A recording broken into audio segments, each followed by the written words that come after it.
लोकसभा सार्वत्रिक निवडणूक सन 2024च्या पार्श्वभूमीवर दिनांक 5 एप्रिल रोजी नाशिक ग्रामीण स्थानिक गुन्हे शाखेच्या पथकाने मुंबई-आग्रा महामार्गावर सोग्रस फाटा परिसरात गोवा राज्य निर्मित मद्याची विनापरवाना बेकायदेशीररित्या तस्करी करणारे ट्रकवर छापा टाकून 43 लाखांचा अवैध मद्यसाठा जप्त केल्याप्रकरणी वडनेर भैरव पोलीस ठाणे येथे गुन्हा रजिस्टर नंबर भारतीय दंडविधान यासह महाराष्ट्र दारूबंदी कायदा कलम 65 प्रमाणे गुन्हा दाखल करण्यात आला आहे।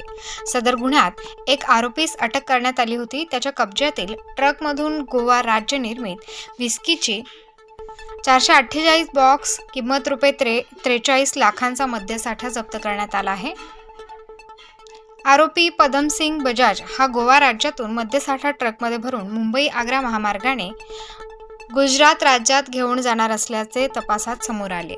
सदर आरोपीकडे अधिक चौकशी केली असता त्याने सदरचे मद्य हे गोवा राज्यातील महेश शेठ व बिलाल यांच्या सांगण्यावरून नाशिक येथील फिरोदिया शेठ यांच्या मार्फतीने त्यांचे आर्या ट्रान्सपोर्टकडील वाहनातून गुजरात राज्यात राजू शेठ यांच्याकडे पाठवण्यात येणार असल्याचे तपासात निदर्शनास आले आहे।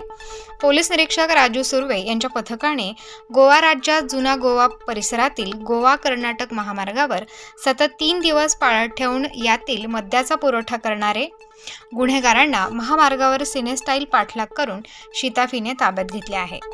महेश कुमार भुरालाल तन्ना वय वर्ष 58, बिलाल उर्फ अदनान सैफुद्दीन मंसूरी वय वर्ष 28, आशिष अमरचंद फिरोदिया वय वर्ष 53 यातील आरोपी आशिष फिरोदिया हा त्याचे अवैध मद्य तस्करीमधील परराज्यातील साथीदारांसह नेटवर्क चालवून नाशिक जिल्ह्यासह गुजरात राज्यात मद्याची तस्करी करत होता।